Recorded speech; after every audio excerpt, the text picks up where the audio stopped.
ሰው አግቶ ብር አምጡ ማለት አይደለም። ቢዝነስ ነው እኮ ንግድ። ልክ እናንተ እንደምትነግዱት ያ ደግሞ ግብር የለውም፣ ታክስ አይከፈልበትም። እናንተ ጫካ ብር አትላኩ። ሰላም በጣም ማሪያ ቦቲ ቀበኛ ወሊ ሙምንች ሚኒስትር ዶክተር አብይ አህመድ ጎዴራ kan fudhatameedha. Hidhattoota kan utubee jajjabeessaa jiru parsantii 60 isin abbootii qabeenyaati. Mallaqa bosonatti erginaa jechuudhaan kan dubbatameedha. Meeqa tokko viidiyoo isaanii waliin dhageeffanna. Kabira waa'ee galatee burqaati. Jaarsi galatee burqaa ka duraanii qabame hin qabamne to'annoo jala oolee hin oolle miliqee biyyarraa bahee waan jedhu.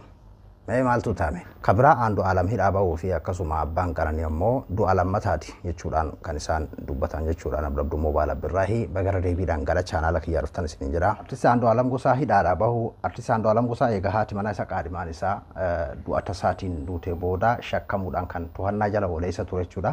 Mana murtiitti deddeebi'aatiin ture kaleessamuu mirga wabii qarshii 50,000tiin himanni biraa abbaan alangaa irratti waan hin dhiyeessiniif jechuudhaan wabiidhaan gadi lakkifame jechuudha. Eega inni hidhaadhaa gadi lakkifame hiriyoonni isaa artistoonni namoonni isa dinqisiifatan isa jaalatan hedduun isaanii baga rabbiin si baase jechuudhaan akkasuma gartee du'a haadha manaa isaa yookiin qaadimaa isaallee eebbisaatti jiran jechuudha.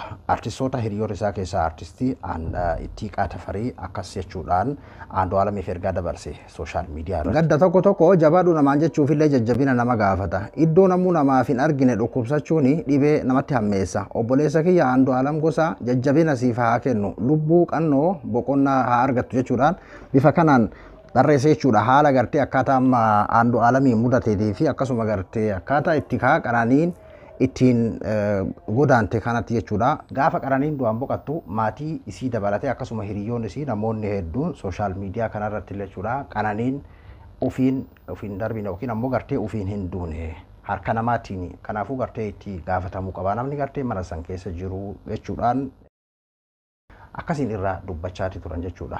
Amman tana qartee yeroo Aandu Alam hidhaadhaa bahullee abbaan qaranii gaafiif deebii BBC waliin godheen Aandu Alam hidhaadhaa bahuun akka isaan gaddisiisee akka gammachuu ittiin qabne ilmootiyyaa dhiini isiis dhugaan isiis hin argamne abukaatoon gartee waan tokkollee osoo hin himin abbaan alangaa gartee waan tokkollee waan nuun jedhe hin qabu kuni gonkumaa sirrii miti jechuudhaan gadda isaanitti dhagahame akka gartee Aandu Alam hidhaadhaa bahu kan akka itti hin gammadin BBC waliin gaafiif deebii godhanii jiran jechuudha. Gaafa jalqaba hidhamtuu raayisii hiriyoonni isiis akkasuma gartee maatiin isaaniittis kana ichaatti tura jechuudha. Akkuma Ittiiqaa Tafarii jedhe san dhugaa rabbii waan kana keessatti kaa rabbii tokkochatu beeka. Taatee waan kana keessatti tahame jechuudha. Garuu rabbiin waan akkasii namatti hin galchin amma fakkeenyaaf inni eega hidhaadhaa baheeyyuu akkasiin gadda ta'aati jechuudha. Mana hidhaa keessatti illee gurraacha uffateeti gadda haadha manaa isaa akkasiin gartee gadda bifa saniin dhiyaataa ture dhaddacha irratti jedhameeti gartee himamaatiin ture jechuudha. Amman tanas duuba eegaa hidhaadhaa bahillee haala kanaan gadda ta'aati jira. Kara kaaniin ammoo gartee jettiin teenna ufiin ajjeefne jechuudhaan bifa kanaan illee gartee akkanatti gartee abbaas dabalatee komiin akkasii dhiyaataa jira jechuudha. Hundaafiyyuu kaan malee miti dhugaa isaanii rabbi haa baasu jenna. Dhugaa kan du'es kan jirullee jechuudha. Biraa immoo waa'ee galatee burqaati. Waa'een galatee burqaa akka Itoophiyaatitti guutuu uummataa irraa Oromoo qofaa miti guutuu uummataa irraa ajandaa eegatee gartee sooshaal miidiyaa irratti ol bahee hayxii isii akka bahu jechuun guutuun nama afaan tokkoon haqa jechuu danda'amuun isiidhaaf kan gartee falmamaa isiidhaaf kan gartee dubbatamaatiin jiru jechuudha. Haala akkasii saniin osoo deemamaatiin jiru kaleessa immoo oduu ammee qabame hidhame shugguxiin lakkoofsa akkasii kan akkanaa to'annoo jala oole kan jedhamu sooshaal miidiyaa kanarratti oduun akkasii sun faca'aati ture jechuudha. Namni hundinuu wal harkaa fuudhee oduu ammeedhaan suuraa keessattuu gartee qullaa kanaa kan gartee akkanaan huccuun irraa baafamee harki duubatti deebifamee makiinaa keessatti akka duubatti hidhameetitti gartee kan akkasitti mul'ifamu suuraan kun faca'ee akka gartee sadarkaa shugguxiin harkaa qabullee nuuf himuutitti gahan hedduminaan jalqaba gartee waan kana kan agarree namoota gartee mootummaa deeggaranii keessattuu Gaashi Dammaqee Nagaasee tokkoffaa jechuun nama gartee mootummaa kana yeroo har'an tana faarsuudhaan beekamu. Duuba namuu kanuma wal harkaa fuudheetiin oduu ammeedhaan facaasaa ture. Yeroo kanattis waan poolisiin Finfinnee waan jedhe tokkollee hin qabu. Akkasuma namni hundinuu kanuma gartee wal harkaa fuudheetiin facaasaa ture jechuudha. Har'an tana ammoo poolisiin Finfinnee akka hin hidhin akka to'annoo jala hin oolchin himeedha. Hedduu takka nama ajaa'ibata. Duuba namni hundinuyyuu baga qabame ka jedhu namuu gammachuu isaanii ibsataa ture. Har'an tana ammoo waa sadii kan deemamaatiin jiru. Tokko obsa ammallee gartee isiniif qulqulleessinaa ka jedhu warra akka Dammaqaa fa'aa jechuudha. Irratti hojjetamaa jira kan jedhudha. Kabiraa inni inumayyuu isin shawwadeeti ufumaa diraamaa kana dalagee haala kanaan gartee uf mul'iseetiin akka gartee fattashaan ittiin jabaannee fi akka hin eeggamnee fi kanaan ajandaa kana gartee akkas godhee mul'ise suura kana mul'ise qaata biyyarraa bahee Oromoon gowwaadhaa gowwummaa Oromootitti fayyadamee inni ammoo gartee qaroo ta'ee bifa kanaan bahee Tigirichi qaata biyya keessaa bahee Keeniyaa seenee ka jedhudha. Kabiraa qaama dhuunfaattu gartee isa qabee akkas godhee ka jedhullee tufacaatiin ture akkamitti guni godhamaa kuni gartee inumayyuu isiinuu gartee seera alaa gaangistaatti bitteettiin akkas goosiftee galatee burqaa ka jedhullee deemaati ture jechuudha sooshaal miidiyaa kanatti qaanyiidhaa osoo nuti siif sagalee tahaati jirru akkamitti taateen akkasii hojjetama biyya seera qabdu biyya seerri jiru keessatti biyya mootummaan jiru keessatti akkamitti gartee taateen akkanaa kun hojjetama jedhee kan gartee balaaleffataatiin turellee jira jechuudha. Duuba waa'ee kanaatiin wal qabatee waa'ee namicha gartee hidhame jedhamee kanaan wal qabatee kaleessa yeroo argirraa wantoota gartee akka dhuunfaatitti gaafina taatiin ture keessa akka seeraatitti akkasitti uffata namarraa baasanii bifa kanaan poolisiin tokko to'annaa jala nama oolchuun uffata namarraa baasee suuraa haala kanaan gartee qullaa kaasee facaasu agartanii beektanii. Akkamitti taateen kun daabilaatanii yeroo akkamiin gartee warra faarsee bulaa kanarraan faca'ee ka jedhu mataa keessa nama deddeemaati ture jechuudha. Oduu ammee bara kingin namoota gurguddaa ammoo hedduutu gabaasaatiin ture nama akkasii wal harkaa fuudhaatiin ture.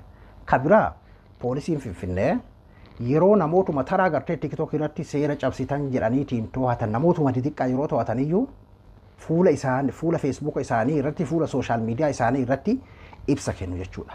Nama akkanaa sababa rakkoo akkanaatiin qorachuudhaaf yookiin sababa kanaan shakkamee kanaan tahamee to'anne ka jedhu fuula Facebook isaanii irratti an hagaan argetti akkasi namootuma taraa jechuun kiyyaa nama gartee yookiin akka akkasii shakkii akkana gurguddaa akkana kana yoo son tahin TikTokerootuma gartee yeroo to'anne jedhaniyyoo fuula Facebook isaanii irratti ifatti ibsa akkasiisan kennaa jiran jechuudha. Haga ammaatitti poolisiin Finfinnee ibsa tokkollee hin kennine.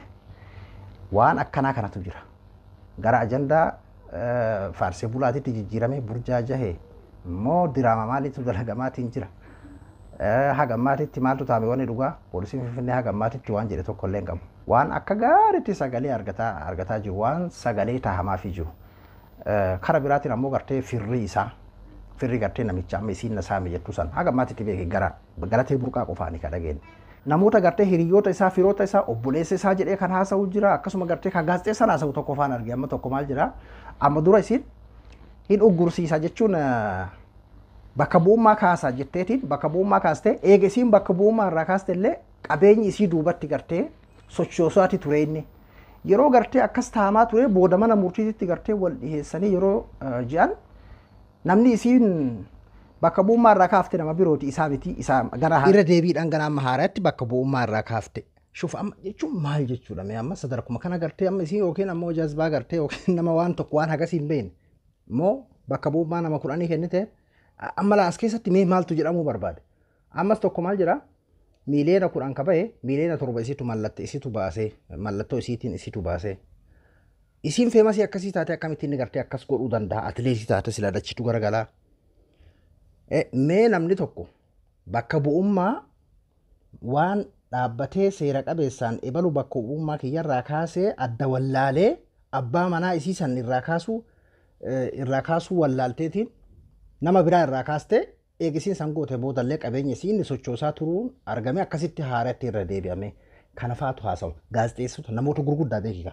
YouTube kanarratti viidiyoolee ilaalcha gurguddaa argate keessaa jechuudha. Walumaa gala waa'een galatee burqaa gadi fagoodha ibsa. Waan deemaa jiru waan burjaajeessa as keessa akka diraamaan guddaan jiru waan kallatti mafedheen yoo haa ta'an karaa isiitiinis yoo dabne jiraatee fi yookiin hin jiru ta'e. Tokko ammoo obboleessa isaati jedheeti haasawa maal jedha. Ammayyuu inni taaksii dalagaate jira. Akka waan gartee akkas ta'e innuma homaa baay'ee waliin rakkate itti dhukkubsatee haga sadarkaa xabala deemu maal jedheeti haasawa jechuudha obboleessi tokko. Ilmaan nuti illee obboleessi keenya wandimmaachin as keessatti miidhamee jira obboleessi keenya illee akkasitti haasawa jechuudha. Kan gaazexeessa wantoota gartee akka faana balleessuullee fakkaatu waan gartee fakkeenyaaf akka nama hiriyyummaadhaan dhiyaatu takka gartee isii gara tokkoon faarsaa yookiin ammoo galatee faarsaa akkasiin himatu wanni deemaatiin jiru waan burjaaja isaanuu miti warri karaa biraa gartee kan isatti dhiyaatuu fi gartee fira isaa fakkaatee warri haasa'u kuni akkanatti fakkaatutti akka faana balleessaallee fakkaata jechuudha. Hundaafiyyuu wanni kuni akkuma gartee jette isiinuu bar himattee isiinuu bar jetteeti turte. Muummicha ministeeraa Dr. Abiyyi Ahmadii alatti namni tokkolleen ka quba hin qabne hin jiru namni tokko ka dhugaa dalagu hin jiru biyya san keessa dhugaan takkattiin hin jiru muummicha tokkocha malee jette. Isiin kaama muummicha irraa gargaarsa barbaadde isa argachuudhaaf yaalii godhaati jira ammallee akka viidiyoo kana dhagaanii akka naa birmataniidha jette. Achi asillee ibsitti haa kennamu malee yeroo isiin gartee haga ministeerotaatitti warri dhimmi kun isaan ilaallatu tokkolleen ka quba hin qabne hin jiru yeroo isiin jette ay korma gurguddaa akkasiisan fakkeenyaaf amma suuraalee kana fa'aa facaasaniitiin jalqabumaa walda maalitti heerumtee nafxanyatti heerumtee Tigreetti heerumte jedhaniitiin suuraa kana facaasaa turan akka waan gartee yoo Tigreetti heerumte qabeenya argatu hin qabne akka waa'ee isin maanuu yoo fakkeenyaaf akka isaan jiran sana isin mana nafxanyaa ta'e Tigree ta'e dhabuu qabdi qabeenya isii saamamuu qabdi abbaa fedhee ta'e barkuun amma galatee waan taateef miti Oromoo waan taateef abbaa fedhee ta'e dhabuu qaba waan hin fakkaanne tokko ajandaa akkasii deemaa ture jechuun waan kana duuba akka gartee namni paawara qabu namni gurguddaan akka gartee harka keessaa qabu ni mul'ata karaa sooshaal miidiyaatiinis gaazexeessota dabalatee namoota gurguddaa akkasitti irratti dubbachaa ta'e jira dubbiin galatee faanti isaa gadi fagoodha hundaaf iyyuu waan itti aanu walumaan ilaalla. Tole hayyee kabira waa'ee muummichi ministeeraa abbootii qabeenyaa daldaltoota namoota garaagaraa gartee guutuu biyyattii keessaa gartee walitti bakka bu'anii gartee isaan waliin mari'atan Finfinneetti dhiyoo tana gartee mari'ataatiin jiran waliin kan haasa'e keessaa waa'ee nageenyaatiin wal qabate kan inni haasawa godhe keessaa mee xiqqashoo takka waliin dhageeffannaa. Asirratti haasawa waa'ee nageenyaatiin wal qabatee akkaataan inni itti dubbate muummichi ministeeraa fuula isaatis akkaataa gartee fuula isaallee ilaalte akkaataan itti dubbate illee akka addaa takkattiidha. Mee የኢትዮጵያን ሰላም የሚያናጋው 60% የኢትዮጵያ ሀብታም ነው። ሰዎቹን በብር የሚቀልበው እዚህ ያለ ሀብታም ነው። እና የቀለባችሁ ፋይናንስ እያደረጋችሁ መልሳችሁ ሰላም ብትሉኝ አይሆንም። ሰላም ከፈለጋችሁ ፋይናንስ አታድርጉ። akkuma agartan kana fuulli isaatis akka aaraatti irraa mul'ata. Waa'ee nageenya isaan irratti gaafatanii abbootii qabeenyaa kanatu gaafate ka waa'ee nageenyaatiin wal qabate jechuudha. Nageenya Itoophiyaa kan booressu parsantii 60 abbootii qabeenyaati. Abbootii qabeenyaa isin warri gartee warra bosona jiruu fi hidhattoota kam akka ta'e jechuun yookiin waboodhaa faannoodhaa ka jiru addaan walumaa galatti jumlaadhaan hidhattoota wartee warra bosonaa kan nyaachisu kan qallabu kan mallaqa kennuuf isini mallaqa kennitaafii fi qallabaa mallaqaan jajjabeessaa ammoo waa'ee nageenyaa nagaafattan yoo nagaa barbaadan mallaqa ittiin kennina hin nyaachisa. ሰላም ከፈለጋችሁ ፋይናንስ አታድርጉ እና አትርዱ፣ ምከሩ፣ ይምጡ። ከመጡ በኋላ እኛ የምንፈልገው ያያችሁትን ብልጽግና ነው የምንፈልገው። ለብልጽግና ደግሞ ሰላም ያስፈልጋል። ጎበዝ ከሆኑ ችግር የለውም አብረን ብንሰራ። ጎበዝ ከሆነ ስራ የሚያውቅ ሰው ከሆነ መማር የሚፈልግ ከሆነ አብረን መስራት ፍላጎታችን ነው። አሁን ሰላም እየተባለ ያለው ቢዝነስ ነው። ከናፉ የሆነ ጋር በርባዳን hingargaarinaati gorsaati gorsa haa dhufani eega dhufani booda nuti badhaadhina kan barbaadnu badhaadhinni ammoo gartee nagaa malee hin ta'u yoo nageenni jiraate badhaadhinni dhufuu danda'a waan ta'eef rakkoon qabu haa dhufani nama jabaa nama goobazii yoo ta'an waliin dalannillee homaa rakkoon qabu nama barachuu barbaadu yoo ta'es yoo gartee barachuu fedha qabaatan illee ni barsiif nama hojii beeku nama barachuu fedha qabu taate nuti waliin hojjechuudhaaf qophiidha wanti nagaa yookiin qabsoo jedhames nagada kotorbaanni dalagu jechuun mallaqumaa fi taajira achi kan gartee fakkeenyaaf warra akkasii jiru kun illee gammoojjii keessa taa'ee warri baddaa keessa yookiin bosona keessa taa'u sun illee naggaadeedha yookiin warra gurguddaa warra gartee horii gurguddaa qabu jechuu isaati warra gartee nadaajaa fi maal karaa itti hidheetiin akka gartee hin dabarre godhu akkasuma gartee warra nama buteetiin mallaqa miiliyoonaan nama gaafatu kaayoon isaanii naggadaa fi akka jechuuti. ኮንትሮባንድ ወርቅ ነዳጅ እንዳይሄድ ማድረግ ነው እኮ ሰላም ማለት። ሰው አግቶ ብር አምጡ ማለት አይደለም። ቢዝነስ ነው እኮ ንግድ እናንተ እንደምትነግዱት fakkeenyaaf nadaanyi gartee akkan sochoone karaa cufanii biizinasa gartee kotorbaandii akkuma gartee isin amma waa bittaniitiin gurgurtan akkuma gartee isin amma naggada karaa kanaan hojjettan kanatti naggaduma akkasiiti jechuun warra amma gartee bosona jiru sunis qabsoo osoo hin ta'in naggada akkasiiti kotorbaandii hojjetu akkasuma gartee nama ugguraniitiin mallaqa fudhatu warri gartee amma akkas nama uggureetiin gartee mallaqa gaafatu kuni naggada kanaafuu gartee gibira illee hin qabu akkuma isin amma waan tokko bittanii gurgurtanii tirfii jala argattan sana ammoo inni gartee gibira illee kafalu uggureetiin gartee mallaqa fidii qofa waan naggada daldalaa jire akkaataa haasawa isaatii fi jechoota inni jedhe kanaa fi fuula isaa kanallee bee walitti ilaala. ያ ደግሞ ግብር የለውም ታክስ አይከፈልበትም ሰው ይታገታል ብር አምጣ ይባላል ንግድ ነው። በእኛ በኩል ዝግጁ ነን። ሰላም ይፈልግ ሰው ካለ ምን ችግር የለውም። እናንተ ጫካ ብር አትላኩ፣ እኛ ደግሞ በሰላም ይመጣ ሰው ካለ እንቀበል፣ የሚወያይ ካለ እናወያይ፣ የሚቀጣ ካለም እንቅጣ። ህግ ማስከበርም ስራችን ስለሆነ ያን እያደረግን በእርግጥ በጣም ቀንሷል። አሁን ያለው ነገር አብዛኛው ወሬው በዛው ግን አሁንም ቢሆን ሰላም በጣም አስፈላጊ ነገር ስለሆነ ተባብረን ብንሰራ ጥሩ ይመስለኛል። qaamni nagaa barbaadu jiraannaan nuti qophiidha. Homaa rakkoon hin jiru. Isin bosonatti mallaqa hin ergina. Nuti ammoo nama dalagaadhaaf dhufuu barbaadu jechuun nama naggadaaf dhufuu barbaadu yoo jiraate ni simanna.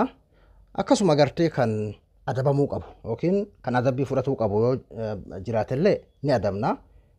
Nagaa kabachisiisuun yookiin gartee olaantummaa seeraa kabachisiisuun hojii kenna waan ta'eef akkasii gartee karaa saniin nagaa fiduun dandahama jechuun mallaqa bosonatti hin erginaa jechuun kun warra gartee bosona keessa nama butan kanaaf ta'aa fi akkasuma gartee gargaarsa amma abbootii qabeenyaatiin jiraatu warri gartee bosona kun parsantii 60 ka jedhame kana ta'an addan baane akkanatti fakkaatu warra butee mallaqa nama gaafatu kanatti fakkaata.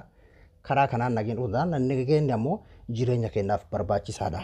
Nageenyi dirqama barbaachisaadha. Nagaa haala jiraatuun hin danda'amu. Nageenyi akka gartee gufuu nuti ta'ee misooma kennaaf guddina kennaa fi waa'ee nagaa irratti paartiin mormitootis akkasuma gartee uummannis akka dirqama mootummaa tokko qofa godheeti gartee kan dhiheessanii garuu dirqamni kan nageenyi kan dirqama gartee hunda kennaati ta'uu qabaa jechuudhaan haala saniin dubbatan jechuudha. Muummichi ministeeraa Dr. Abiy Ahmed waa'ee nagaa kanarratti waa hedduu gaafatan ka gartee namoonni achirratti gartee mariidhaaf dhiyaatan keellaan heddummaatu gartee keellaan fakkeenyaaf bakka garaagaraa keessatti heddummaatu fi kaffaltii namoonni adda addaa isaan gaafachuu mee namichi namoo tokkocha gartee kan kaffaltii isin gaafate dhiyeessa namuma 10 namnummaan 10 harkatti qabaatiime ministeeruma tokkocha gartee kan mallaqa isinirraa fuudhuuf harkatti qaba yeroo san gartee aadaa ta'eetiisa hanni guutuu biyyattii keessatti gartee guutuu biyyattii keessa jira ammoo sadarkaa mootummaatitti akka hin jirren isiniif mirkaneessuu barbaada jennee jira guutuu biyyattii keessa ni jira sadarkaa mootummaatitti ammoo akka hin jirre isiniif mirkaneessuu barbaada.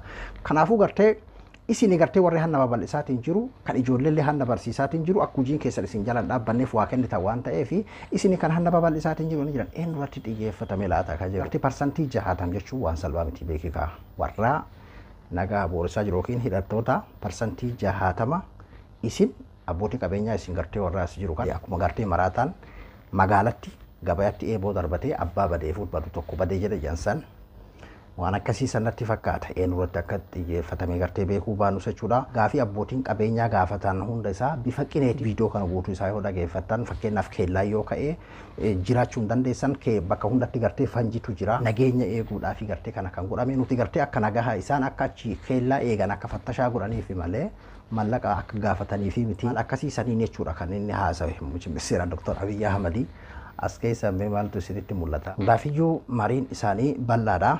Ankeessa muraasuma kan hin gartee isin amma dhageeffachiise. Arab Labduu Moobaayila biraa hanga qophii biraatti waliin deebinutti nagaan naa tura.